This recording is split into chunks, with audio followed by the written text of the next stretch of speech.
Olá! Notei que tem um assunto que corre aí com certo interesse e fiquei curiosa também para me aprofundar um pouquinho mais, entender um pouquinho mais. Aí eu vi que era a mesma coisa com outro nome, né? É interessante como as pessoas gostam do nome, gostam de colocar, né, como se fosse uma tarja, um rótulo, para de alguma forma categorizar e entender um pouquinho as coisas, né? Aí eu tô vendo essa questão da filofobia. O que é filofobia? Medo de amar. A fobia, né, de se apaixonar, de estar conectado romanticamente ou não. Percebi que existe até a possibilidade do medo de uma amizade muito forte, de uma conexão com um familiar também muito forte.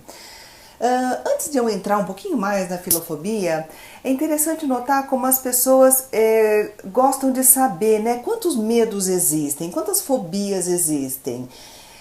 Eu acho que existem tantas fobias quanto existem coisas, né? É possível as pessoas ter medo de qualquer coisa, uma vez que a coisa existe, é possível que se tenha medo dessa coisa. Não significa que cada medo tenha uma origem específica, né, independente. Por exemplo, é possível ter medo de aranha, né, a aracnofobia, é possível ter medo de lugar fechado, a claustrofobia. Hum, mas dar um nome para coisa não significa muito não, tá? Muitas vezes a origem desse medo, da sensação, da angústia que originou a fobia meio que independe. A fobia é o sintoma, né? No que a pessoa vai extravasar esse sintoma, meio que independe da origem, né? As angústias é que são o básico, o principal para a gente estudar. Mas vamos lá, já que o tema hoje é a filofobia, né? Achei interessante a gente falar sobre isso. Vamos lá, o que é medo de amar? Né? Já que parece que amar é uma coisa tão boa, como é que alguma pessoa pode ter medo de uma coisa boa? Medo de uma coisa que traz alegria, satisfação, acolhimento, aconchego. Como é que alguém vai ter medo dessa coisa ruim? Existe sim, que na realidade não é o medo do amor, é o medo das consequências negativas possíveis do amor, que é o rompimento, o abandono, a traição, né? Tudo que pode acontecer numa situação de amor. Então, é esse o foco da pessoa que tem o medo de amar. E como é que é esse medo? Quando a gente fala em fobia, a gente está falando de uma coisa realmente forte. A gente não está falando daquele medinho, a gente não está falando daquela ansiedadezinha, né, que dá quando começa um relacionamento, quando você não sabe se a pessoa gosta de você, se vai dar certo. Isso é normal, todo mundo tem, até é bacana essa ansiedade, que é uma ansiedade que motiva aí a gente a investir para fazer um relacionamento bacana. A fobia normalmente é uma coisa que prejudica. Se tem o nome de fobia, é porque a coisa está prejudicando, está limitando a vida da pessoa, ela está fazendo absurdos por conta desse medo, ela está rompendo, ela está magoando a outra pessoa, ela está criando situações, né, de ciúmes, de briga, né, ou então com ela mesma.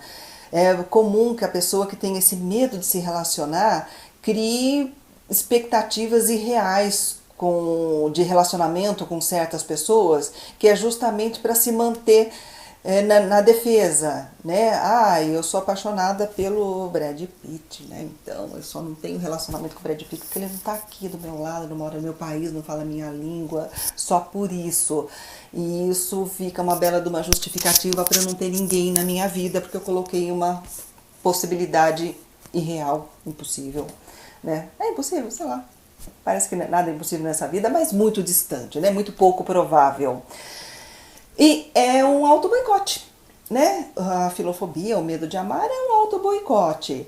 É aquela limitação da própria vida de não se entregar para uma coisa bacana e inventar desculpas. É pessoa que não casa porque tem medo do divórcio, são aquele monte de argumentos, né? Casar pra quê? Olha as estatísticas de divórcio que existem por aí.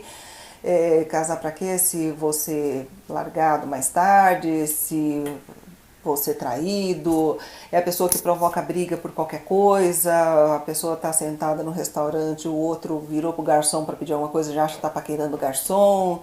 Pode ser, não tô dizendo que se fez isso é filofobia. Não, indícios pra gente começar a investigar e observar um pouquinho mais o que tá acontecendo com essa pessoa. E se afastar também, de repente, do nada, né? Tá tudo indo bem, até que bacana, de repente some. Cadê a pessoa? Não responde mais, né? Não atende telefone. O que aconteceu com essa pessoa? É dos indícios. O que causa? Por que uma pessoa tem isso, né? Por que uma coisa que poderia ser bacana, de repente é sofrido, dolorido para essa pessoa? Várias possibilidades, cada um tem sua história. Né, da minha experiência de pessoas que eu atendi, das coisas que eu observo como possível. Às vezes, situações de abandono na sua própria história de vida, né?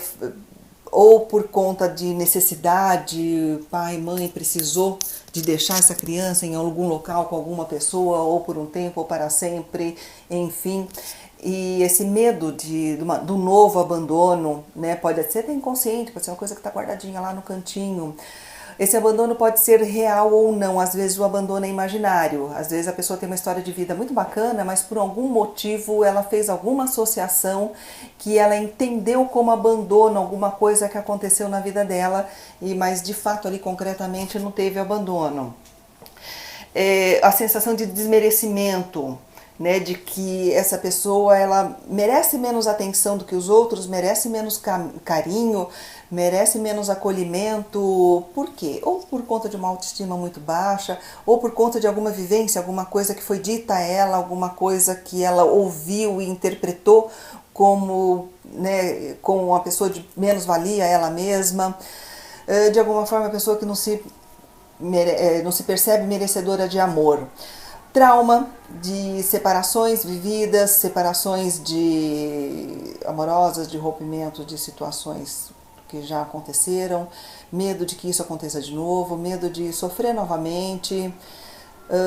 Mas será que isso é sempre? Não, que isso parece até uma desculpa meio batida, né? Ele não quer se envolver comigo porque é trauma, ele tem medo de se envolver porque já romperam com ele. Me parece uma desculpa meio batida. Mas tirando esse batidão, em algumas situações pode ter um fundo de verdade. Mas e aí, tem solução? Tem. A psicoterapia é um apoio para a gente ajudar a estudar, a tentar entender o que aconteceu com essa pessoa. Né? Foi uma situação de abandono, foi uma situação de rejeição. A gente pode trabalhar isso, pode reestruturar, ressignificar vivências passadas.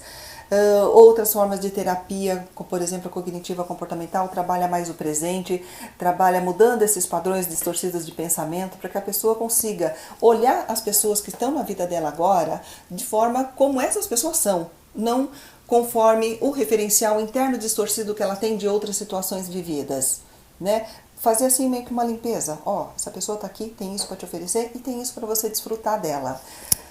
E eu acho que o principal é isso, a gente perceber que as coisas até que tem conserto, a gente pode viver bacana, pode contar com profissionais que ajudam a gente quando a gente não consegue sozinha. Eu também não estou aqui para dizer que psicólogo é necessário na tua vida para qualquer unha encravada. Estou aqui para dizer que quando você não consegue sozinho, quando a coisa é pesada, quando você está com prejuízos fortes na tua vida, existe essa possibilidade para você contar com ela. Ok? Obrigada.